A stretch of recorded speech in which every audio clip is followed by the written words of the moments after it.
Pela segunda vez voltei. Tá dando muito problema aqui com a internet. Tá muito instável mesmo. Espero que agora dê certo. Mudei aqui o celular. Peço milhões de desculpas pra vocês, gente. Desculpa mesmo pelo que tá acontecendo.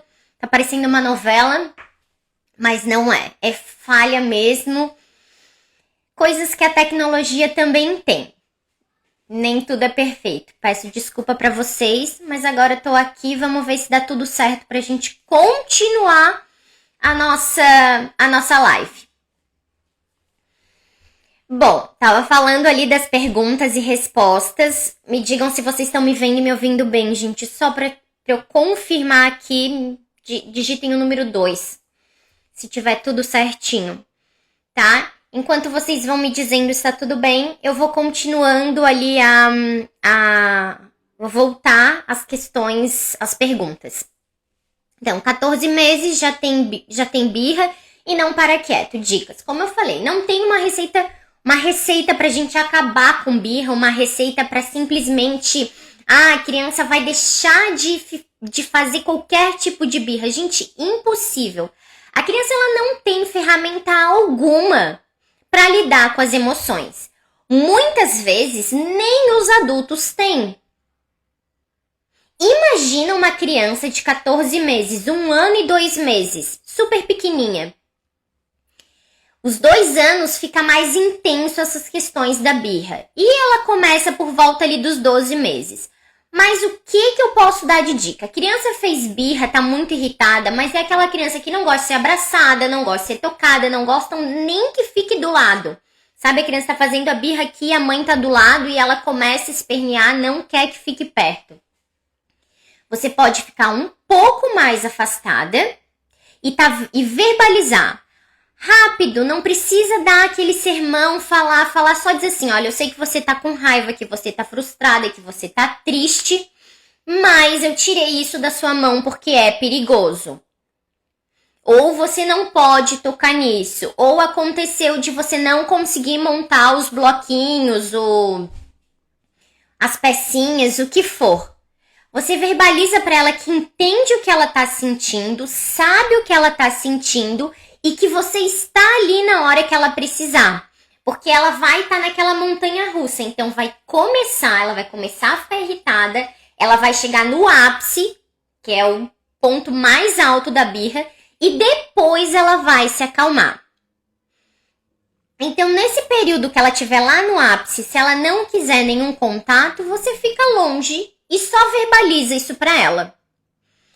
Se for aquela criança que quer alguém perto, você pode falar a mesma coisa e ficar do lado. Às vezes ela fica se jogando no chão, fica braba. Não é tão bom ficar tentando controlar a criança corporalmente, assim, fisicamente, tá? Você só controla ela, tenta segurar, se ela estiver se machucando ou machucando uma outra pessoa. Aí sim você também vai falar, olha, eu não vou deixar, eu vou ficar te segurando, porque você não vai se machucar, você não vai machucar outra pessoa, ou quem quer que seja, outro bichinho, alguma coisa que tiver ali dentro de casa. E verbaliza também, eu sei que você tá com raiva, mas eu não vou permitir que você machuque outra pessoa.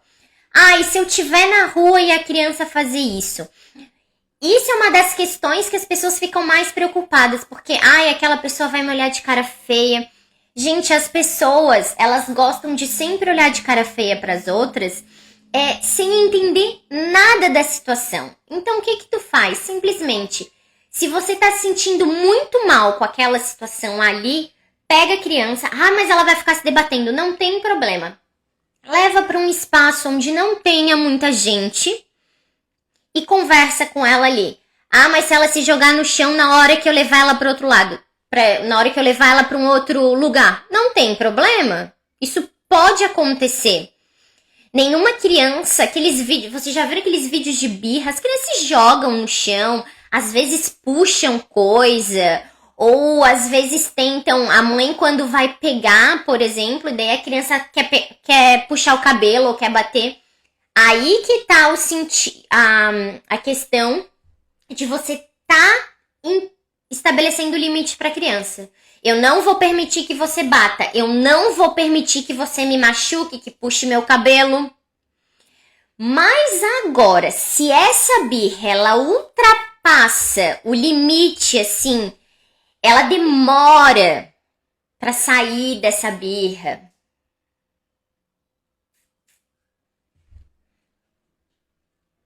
Ela demora para sair dessa birra. Ela cada vez fica mais intensa a birra. Aí sim eu digo, pode ter alguma questão aí que tá fazendo essas emoções estarem assim num nível muito intenso. E eu até diria num nível muito de descontrole. Tá? Aí é uma questão de investigação para saber o que está acontecendo. Às vezes é dentro de casa que está acontecendo alguma coisa, essa criança não está conseguindo manifestar. Então, quando ela entra num estado assim de birra, dessa montanha russa emocional, assim, a criança acaba externalizando mais, muito mais, ficando cada vez mais agitada, às vezes agressiva. Você não consegue ter muito controle porque a criança ela não volta num tempo razoável a ficar calma. Então, tudo isso a gente tem que estar percebendo. Mas se é birra que acontece, passa e a criança volta a brincar, faz outra birra, passa e volta a brincar, gente, isso é super natural. O problema é que assim, ó, a gente é uma geração, e digo minha geração também, que nós não fomos ensinados a lidar com as nossas emoções. Aí o que acontece? Como que a gente vai estar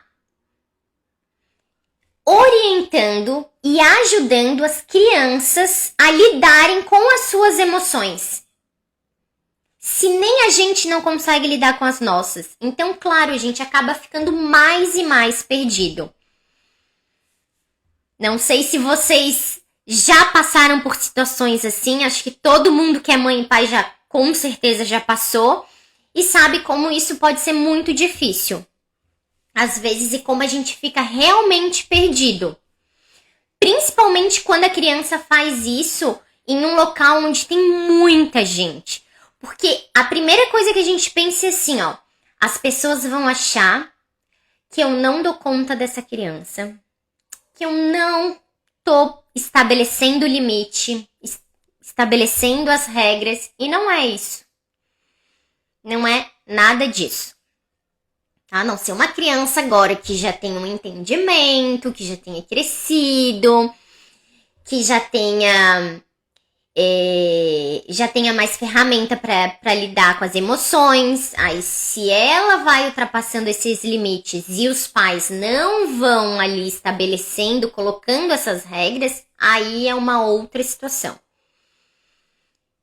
Tá? Mas tudo isso é uma questão de a gente estar sempre investigando e sabendo o que está acontecendo. Porque sempre a gente está assim, ó, ou de um lado ou de outro. Segunda pergunta. Quais as preocupações psicológicas devo ter na gestação? Bom, gente, estresse, incomodação, algumas discussões, todo mundo vai passar. Não principalmente, mas também as gestantes. Elas não têm como estar blindadas numa bolha que nada disso vai afetar elas. Então não tem como isso acontecer. Mas assim, uma gestante, vamos dar duas situações aqui. Uma gestante que vive num ambiente onde é um ambiente tranquilo, estável. Claro que tem as discussões, tem os desentendimentos, os conflitos que são construtivos. Tá tudo bem, gente. Óbvio que ela pode ficar irritada, pode ficar estressada, não tem problema nenhum. Ela não vai passar 9 meses plena. No sentido de, eu nunca vou perder a paciência nesses 9 meses. Impossível. Esquece, apaga isso da memória. Mas agora você pega uma gestante que vive num ambiente instável, vamos dizer, mora na casa dos pais, ou tem o parceiro que é extremamente ameaçador, controlador, abusivo, ou então na casa dos pais, que é a mesma situação. Essa gestante vive constantemente em estado de alerta, tá hipervigilante, tá sempre com medo. Isso vai estar influenciando no bebê, sim. Até porque a gente tem aquele hormônio do estresse, que é o cortisol. O que acontece? A mãe vai ficando cada vez mais estressada e esse nível de estresse ele não vai diminuindo. E isso vai, sim. O hormônio tá ali na corrente sanguínea, vai passando para a criança. Essa criança vai começar também ter essa questão de hipervigilância, porque a mãe sente esse medo, ela escuta o grito. Eu até postei um tempo atrás um vídeo de um bebê na barriga da mãe e os pais discutindo, gritando, como a criança ficava na barriga, meio que pulando, sabe? Como se ela levasse um susto a cada berro, a cada grito que os pais davam ali durante a briga. Então é mais ou menos isso que vai acontecendo. Mas cuidado assim, tem uma alimentação saudável. E aqui tu me pergunta, preocupações psicológicas. Mas isso tem a ver também com a parte da saúde psíquica? Tem, sim. Uma boa alimentação, exercício, se movimente, faça academia, faça uma dança, alguma coisa. Tenha um tempo para você. Escreva o que você está sentindo se precisar. Faça análise, faça terapia. Procure ajuda se você não está se sentindo bem. Vá ao médico obstetra para ver se está tudo certinho. Então esses são os cuidados que a gente vai tendo que são muito básicos, mas às vezes a gente pensa, não sei se tudo isso vai fazer tanta diferença. E vai. E a forma como a gente vai lidando com as situações na questão emocional. Tem algo que te incomoda e você pode se afastar? Se afasta. Mas aí eu vou ter que me afastar para sempre? Olha, se você não consegue se afastar para sempre, se afaste durante o teu período de gestação. De gestação e ali o período do puerpério. Não fique se martirizando, não fique se torturando. Agora pensa comigo, a gente sempre fala, a gente tem que estar sempre prezando pela nossa paz, pela nossa saúde emocional. Quando a gente tá gestando, é igual. Só que daí, além da gente, tem mais um que tá dependendo da gente. Alguém aqui deu oi? Vou dar oi, deixa eu ver quem foi. Foi a Malícia, acho que é assim. Não sei se eu falei certo, gente. Mas se eu não falei, vocês me corrijam. A outra pergunta. Bebê que chora à noite. Bebê que chora a noite toda. Pode ser algum problema emocional? Olha, gente, não tem como eu dar certeza pra vocês. Olha, sim. Porque cada sujeito tem uma personalidade, cada sujeito tem uma história, cada sujeito tem uma experiência. Tem criança que pode chorar a noite inteira porque sente dor a noite inteira. Ou porque tem muita cólica. Ou chora a noite inteira porque pode ter passado por alguma questão, sim, emocional. Ou ali no parto, na hora do nascimento, né? Ou depois, ou antes com a mãe ali, quando a mãe estava gestando. Mas eu sempre indico assim. Quando a criança está apresentando alguma questão, algum problema, primeiro levar no médico, no pediatra. Para saber se está tudo certo fisicamente. Fazer exame, fazer consulta, se precisar fazer todos os tipos de exame, faça. Tá tudo certo fisicamente com essa criança? Aí a gente vai para o segundo estágio. Que é, então tem alguma coisa comportamental. Mas para eu entender o que tem de comportamental nessa criança, de emocional, eu preciso também estar com meus olhos com a minha mente voltada para quem? Pro pai e pra mãe. Sabe, às vezes acontece, eu já tive paciente assim, que o pai e a mãe deixavam a criança, eu dava sempre o feedback para eles, até que uma hora eu cheguei, olha, seria importante que vocês também tivessem um acompanhamento.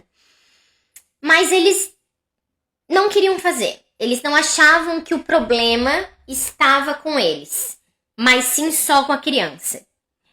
A criança ficou durante mais um período. Eles voltaram e falaram que a criança não melhora.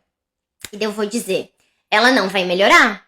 Ela não vai melhorar mesmo, porque eu tô aqui fazendo meu trabalho com ela. Eu disse pra vocês, avisei pra vocês, dei uma orientação que vocês também precisavam procurar algum tipo de ajuda, de suporte, de orientação. Mas eles não quiseram. E aí, gente? Aí eu pergunto pra vocês, como que a gente faz? Como? Tem como ajudar alguém que não quer ser ajudado? Na verdade, a criança tava ali no meio, perdida. Porque se os pais não tomassem uma atitude por eles, nem pelo filho eles não estavam tomando, ia ser muito difícil. Tá? É frustrante demais quando a gente conversa com os pais, fala que eles também precisam estar procurando uma orientação. Gente, não é vergonhoso, não. Não é vergonhoso, não é feio. Na verdade, é assim, só de um pai e uma mãe reconhecer, gente, eu realmente preciso, porque eu acho que isso também pode vir de mim. Tu não dá um passo, tu dá um salto. Então, é assim que, muitas vezes é assim que deve ser. E não vou dizer que foi diferente aqui comigo, porque foi a mesma coisa. Mateus em processo de análise, eu faço análise também. Já faço durante bastante tempo. Isso também é um pré-requisito para a gente estar trabalhando com a psicanálise. Tu precisa ter um tripé de teoria, de estudo, de supervisão. Como se fosse... Supervisão que eu digo de um TCC, como se fosse alguém está te supervisionando em alguns casos. E de análise. Esse tripé aí é que mantém o analista bem para conseguir atender e conseguir entender o que está acontecendo com os outros. Então é isso, gente. Espero ter respondido essa daí também. A próxima pergunta foi: por que você fala... Tirou lá da bio. Por que você fala que a infância é o chão que a gente pisa a vida inteira? Essa frase não é minha, tá? Essa frase de quem que é? Ariane, o nome dela. Ariane, eu não vou me lembrar o sobrenome dela, até porque o sobrenome dela é bem difícil. Mas o primeiro nome é Ariane. Essa frase é dela, a infância é o chão que a gente pisa a vida inteira. E por quê? Quando nos tornamos adultos, muitas das nossas questões, às vezes insegurança, vontade de agradar as pessoas, por que eu tô sempre entrando em relacionamento abusivo, gente? Se eu não gosto disso. Simone, vou deixar, tá? Essa live vai ficar aqui gravada no Instagram. Pode deixar.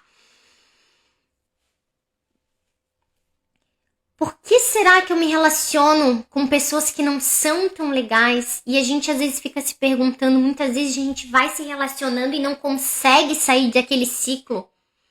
E a gente não faz a menor ideia de certas situações, sentimentos, emoções e atitudes que a gente vai tendo e que estão muito enraizadas do que aconteceu lá na nossa infância.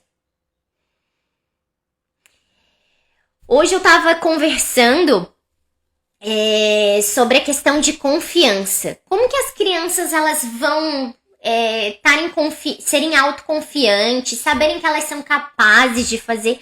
A gente não tinha isso. Os nossos pais não nos falavam isso. Vai, tu consegue, eu acredito em ti. Eles faziam o contrário. Ah, não consegue fazer nada mesmo. Não era assim que geralmente eles falavam? Hoje, quem consegue sair desse ciclo porque entende que foram situações que aconteceram lá na infância, mas não querem repetir com uma nova geração, o que faz? Olha, eu confio, acredito que tu é capaz. Se não conseguir agora, a gente vai tentando.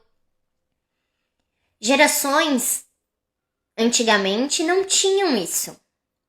E muitas vezes porque esses pais também não tiveram dos seus pais. Aqui eu sempre digo, tem dois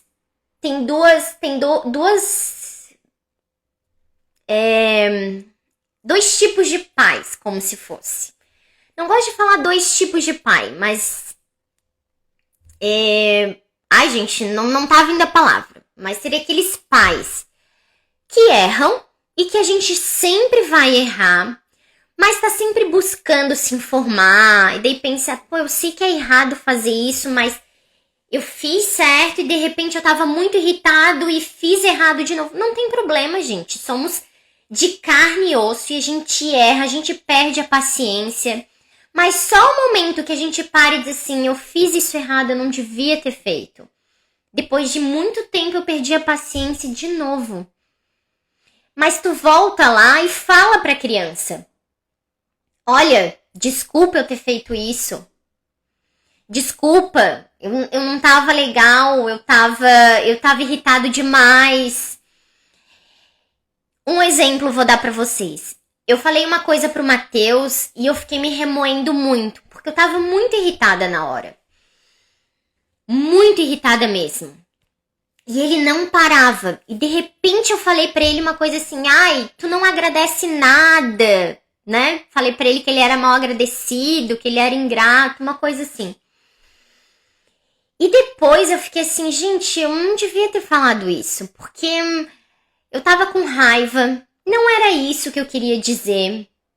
Isso foi algo que eu ouvia demais na minha infância, eu não quero repetir isso, porque isso pra mim só trouxe coisas que não eram boas. E aí, no dia seguinte, que eu fiquei remoendo aquilo, claro, não gostei da minha atitude. Eu falei, olha, Matheus, eu posso conversar contigo? Parei, conversei, falei, ontem à noite, quando a gente tava indo dormir, eu fiquei muito brava com você, porque eu tava te pedindo, você não tava obedecendo, pra deitar na cama, pra ficar quietinho, que era hora da gente dormir, que não era pra sair do quarto, essas coisas todas. E aí eu fiquei muito brava e acabei falando que tu era mal agradecido, que tu era ingrato, e eu não quis dizer isso. Você me desculpa, eu realmente errei. Eu falei palavras que eu não devia, que foi essa palavra. Então, a partir do momento que tu começa a perceber que tu tá fazendo uma coisa errada, e tu vai lá, volta pra pessoa e diz, não, o que eu fiz foi errado, eu não queria ter feito isso.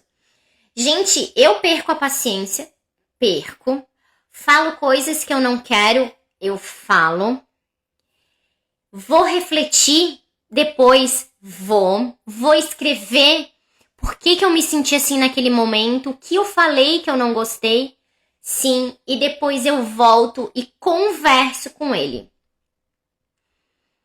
Entende? Quando eu tô assim que eu vejo que eu vou ficar muito irritada.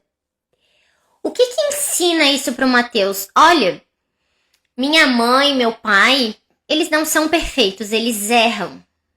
Eles vão errar e eles vêm me pedir desculpa, eles conversam comigo.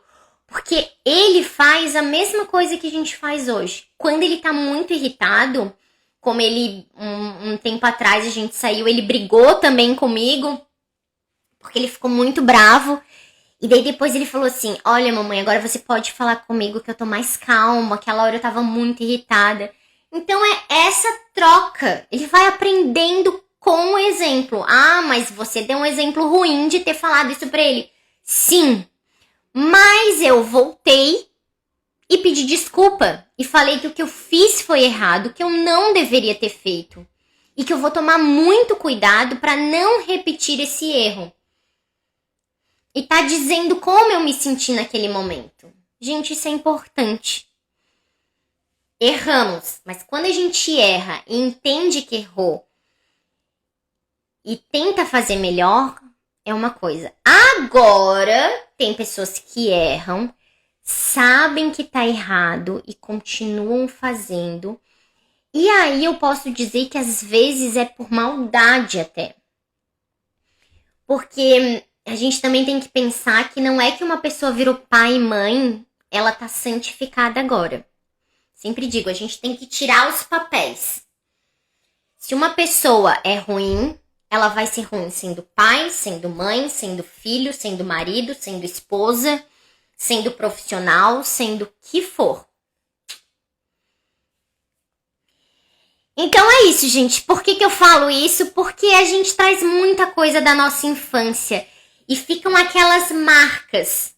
Cicatriz a gente não pode arrancar, mas a gente pode olhar para elas e lembrar de uma outra forma, pensar, olha, eu consigo hoje ter uma outra visão, uma outra percepção do que me aconteceu e fazer melhor, e fazer diferente, que não seja melhor, mas eu faço diferente, porque eu consigo, porque eu entendo agora o que está acontecendo comigo. Vamos lá. A próxima pergunta. Vou aqui do Richard, ó. O que fazer quando temos fraqueza? Fraqueza pela carne? Boa tarde. Richard vai ter que me explicar melhor essa frase, mas tá. Vamos continuar aqui. Por que criança não pode dormir no mesmo quarto que os pais? Até um período, ela pode, gente. Criança, né, a gente até fala, tem que estar ali, quando é muito recém-nascida, que tu tem que estar com a criança, assim, por perto, porque ela pode engasgar, porque a criança tem que estar dormindo com o colchão elevado, tem todas aquelas orientações que os pediatras dão em relação ao bebê bem recém-nascido. A criança pode dormir até certo período no quarto dos pais, sim. Desde que esses pais não mantenham relação com a criança no mesmo quarto. A criança está dormindo. E se ela acordar? E se ela estiver escutando? E se de repente você colocou ela para dormir e vocês vão assistir um filme? Como que vai ser? E ela não tá dormindo. E esse filme, de repente, tem cenas que não são apropriadas para essa criança. Como que vai ser? Vou contar uma história aqui para vocês. Eu acho que eu já contei, mas vou frisar ela bem. Tinha um aluno que ele, na escola, ele ficava encurralando os meninos e as meninas. Porque ele queria ver o que eles tinham debaixo da calça, debaixo da cueca, debaixo da calcinha. Quando as meninas iam no banheiro, ele ia atrás pra ficar espiando. Ou elas tentavam fechar a porta, ele forçava a abrir.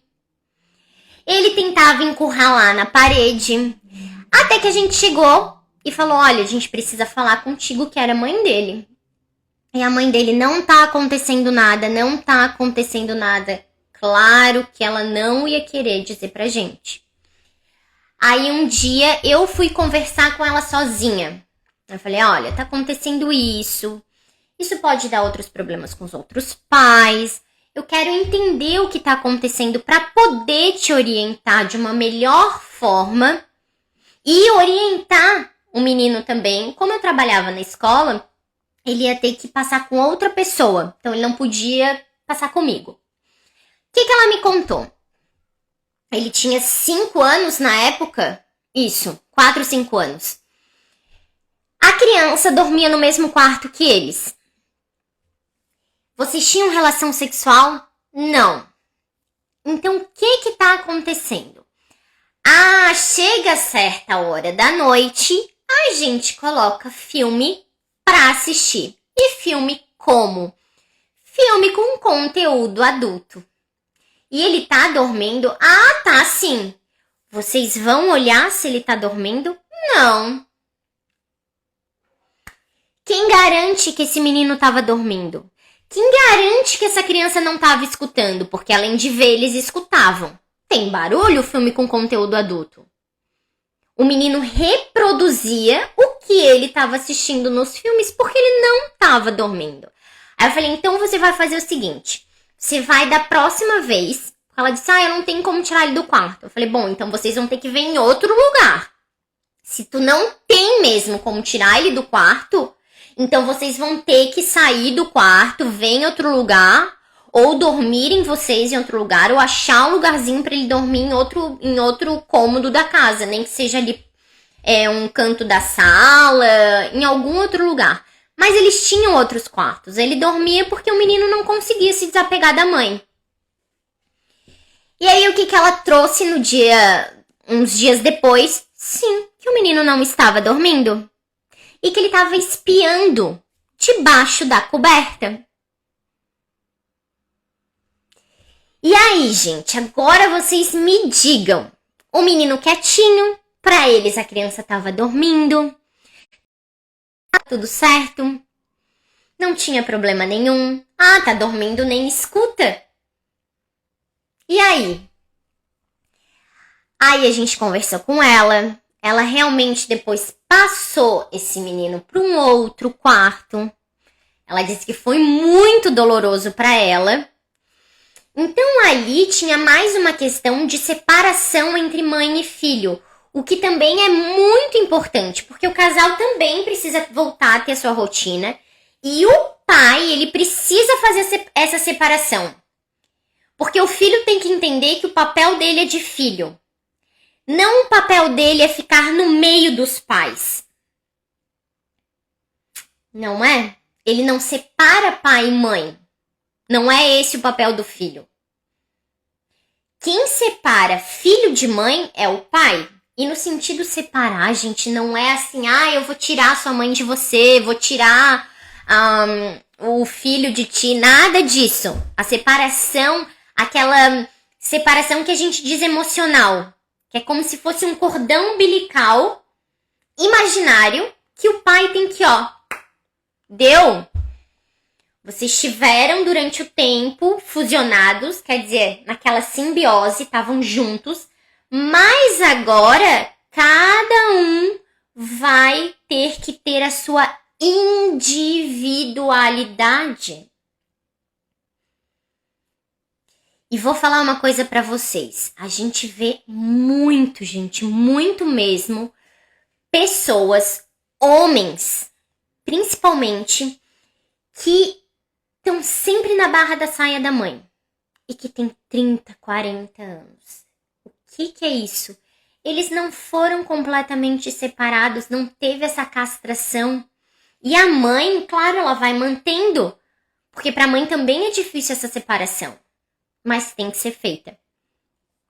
Mas daí não tem o pai biológico, não tem problema.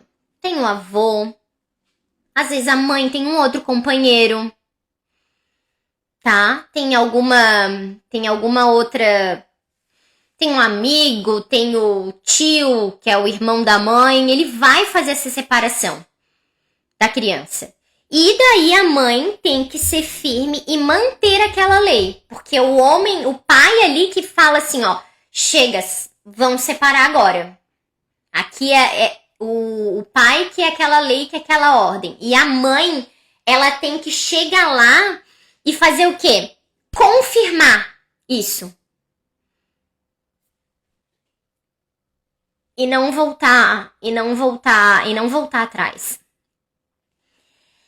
Olha, gente, uma pessoa que represente uma figura masculina para essa criança, tá? Não importa quem seja. E aqui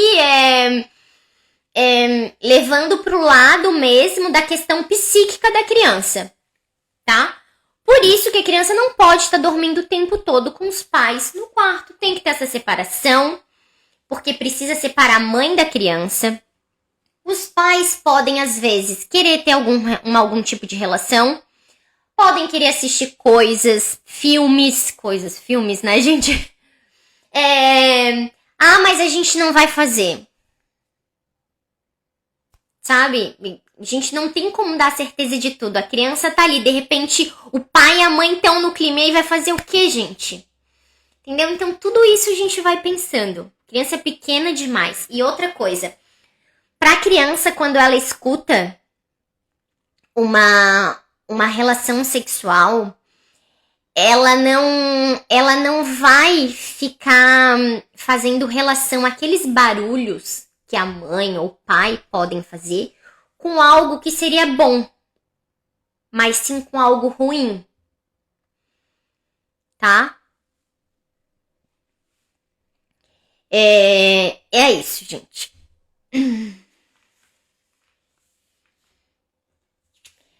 A próxima pergunta. O que seria sexualizar a criança?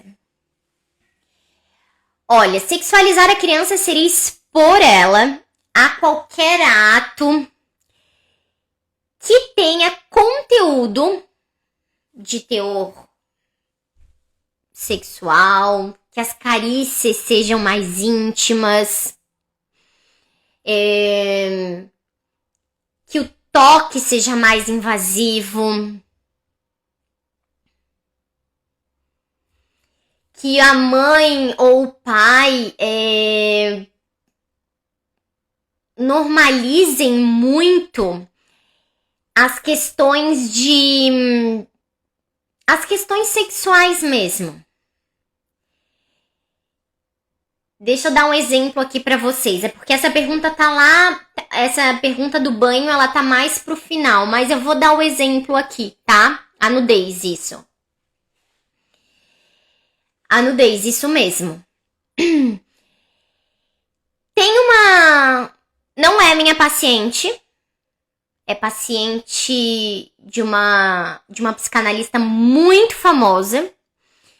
E eu vou usar ela aqui como exemplo para vocês entenderem que a gente chama essa mãe de mãe sexualizada. Ou sexuada, uma coisa... Sexualizada, isso. Por quê? O menino tinha 5 anos. E ela era muito grudada com a criança. Vocês entendem aqui que sempre nessas questões a criança tá muito junto com a mãe. E a mãe falava assim, ele chora, não quer dormir sozinho. E a única coisa que acalma ele é quando eu entro com ele na banheira e vou tomar banho. A banheira é apertadinha, mas cabe nós dois. A psicanalista fez várias perguntas para ela, perguntou como que era. E ela foi dizendo, eu tomo banho já faz tempo, nunca deixei de tomar banho com ele. Tudo bem, quando é bebezinho, ali até uma certa idade não tem problema. Mas a criança entra lá nas fases da sexualidade infantil, numa fase que a gente chama aqui. Tem o estágio oral, o estágio anal e a fase fálica. Onde o centro da atenção da criança são os órgãos genitais. O que aconteceu? Essa psicanalista perguntou para ela assim, ele já fica com o pintinho ereto, com o pênis dele? Ele já fica excitado? E a mãe não respondeu. Ela foi para casa e ela disse que ela atendeu ela num período do dia, de noite ela ligou pra psicanalista e falou assim, olha, eu fiquei com medo de falar, mas sim, todo banho ele fica, sim, excitado. Ela falou, como? Porque ela queria escutar da mãe. Tu perguntou se ele ficava com o pênis ereto, ele fica. Ela falou, então, tem que acabar agora com esse banho. Parar agora. Ele tá sentindo prazer. Ele tá sendo sexualizado. As carícias, o toque está junto do corpo da mãe, que tá nua. Isso é sexualizar a criança, gente. Entende o porquê que a gente não toma banho junto? A criança ela vai começar a demonstrar uns outros interesses. Ela pode querer te tocar. E aí? Me digam o que vocês fariam, gente. Tá vendo como tudo isso é assim, a gente pensa, ai, mas meu Deus, por que é tão preocupante? Mas olha quando a gente escuta, como isso acaba tendo um peso muito grande, porque tu pensa, pô, mas a mãe só tá tomando banho com a criança. Tá mesmo? A mãe não tá querendo fazer porque, ai, ela quer encostar na criança. Não, ela não quer nem fazer nada. Mas a criança, ela já tá demonstrando que ela já tá sentindo prazer, e muito. E ela tá sentindo prazer com a mãe de estar ali. Aí que tem de novo essa separação.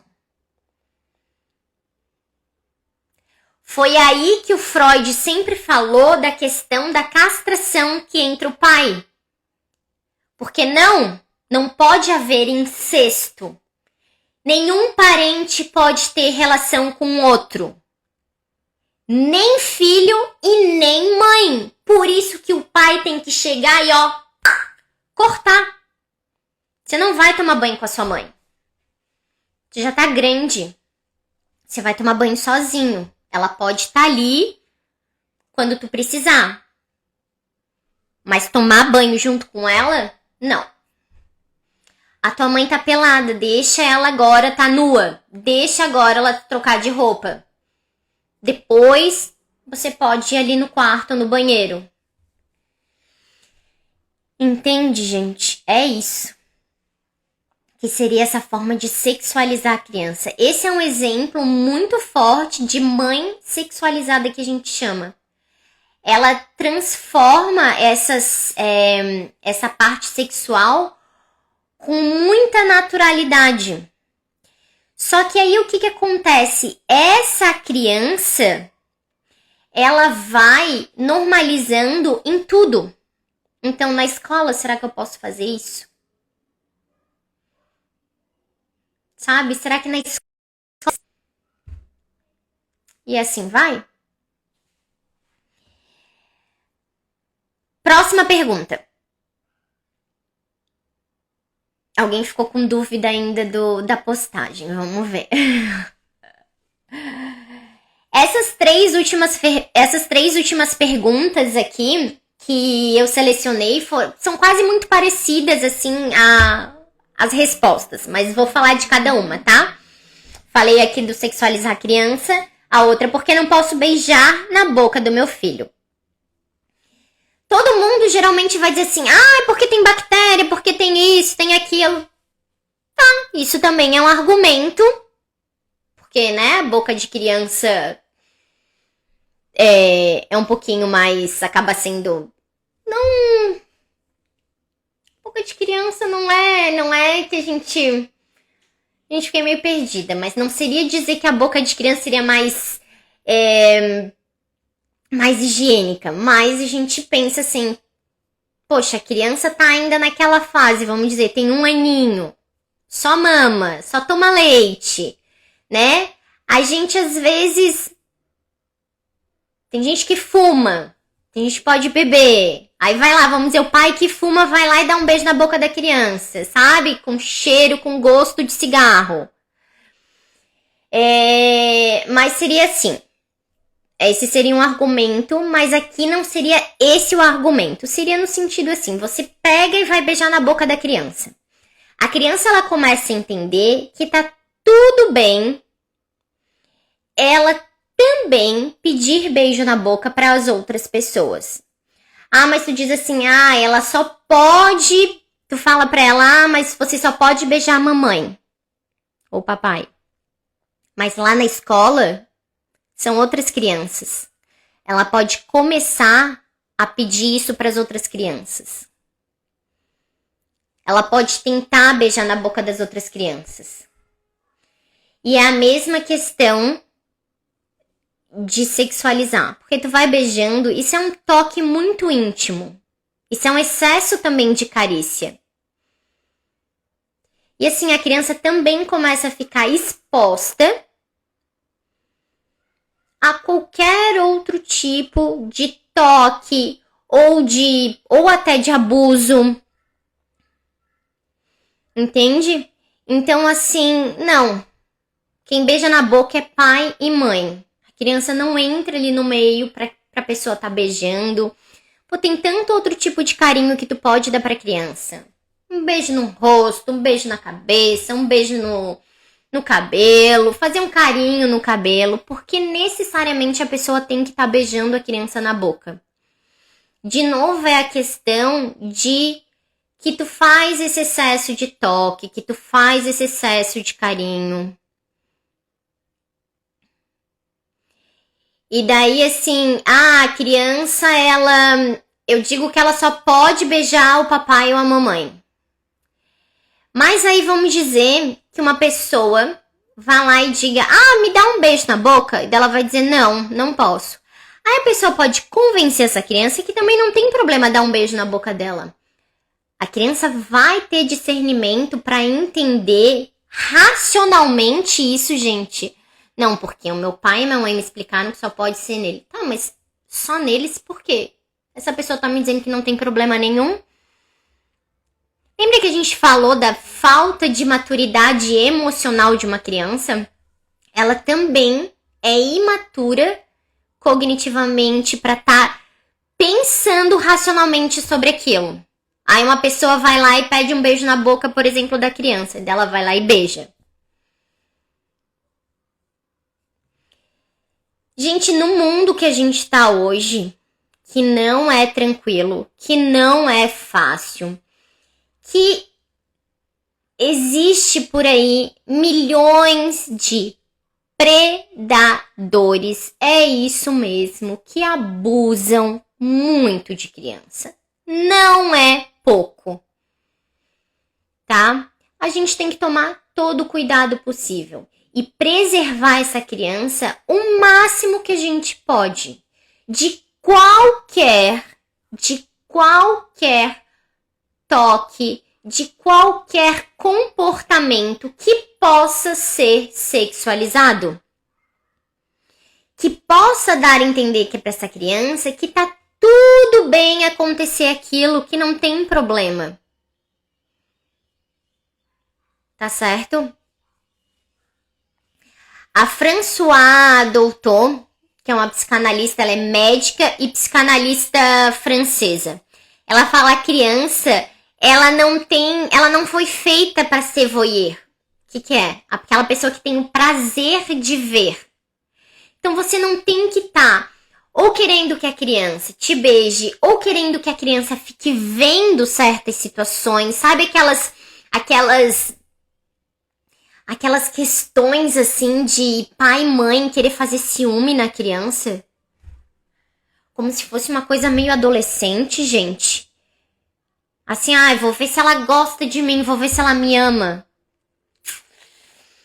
Não, né, gente?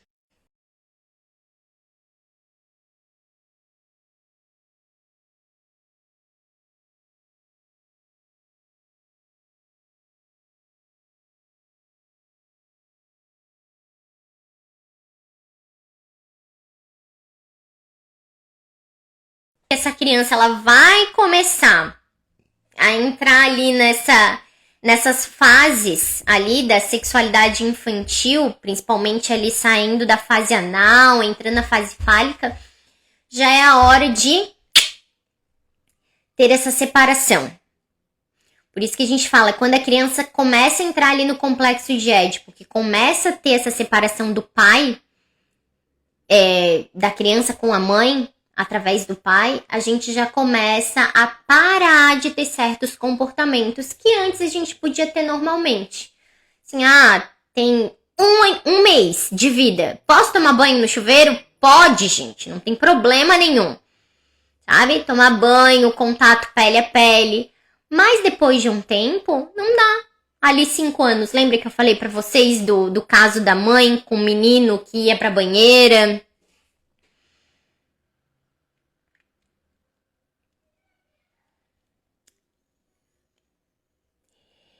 Sim, aqui o Borges, foi o Borges? Não, foi a Juliana. O Borges também tinha comentado de colocar a criança naquela situação de objeto.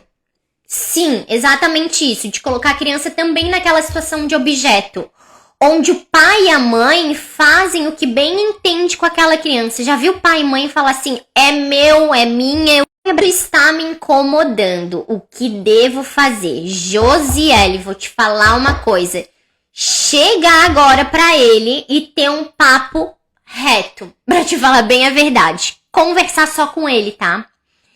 Não deixa a menina escutar. Escutar que eu digo assim, não porque precisa ser escondido, mas vai conversar primeiro com ele. E aí depois vocês chamam ela e vocês dois conversam com ela. Tá? Então assim, não. Ela pode dormir no quartinho dela. Por que ele tá dormindo abraçado? O que tá precisando? Será que ele tá depositando uma carência?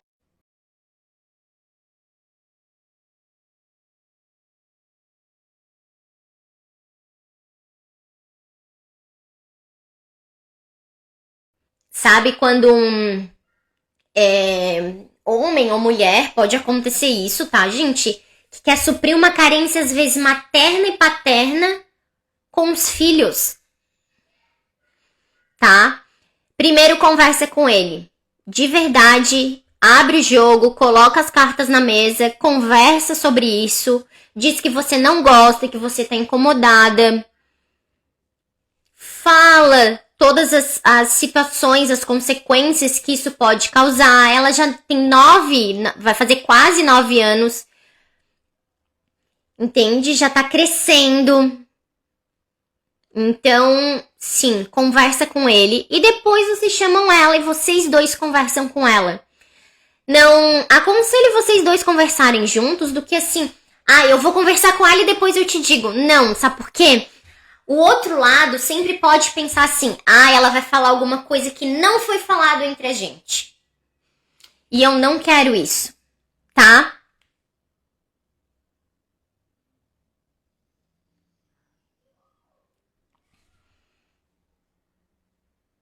Isso, Juliana, colocam muitas crianças como uma extensão, às vezes, dele, né? Isso mesmo.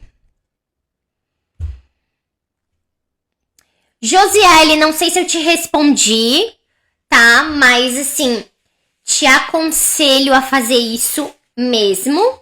Faz isso quanto antes que tu puder. Não tenha medo de fazer isso, tá? Eu sempre digo, a gente sempre tem que prezar pelas questões psíquicas dos nossos filhos.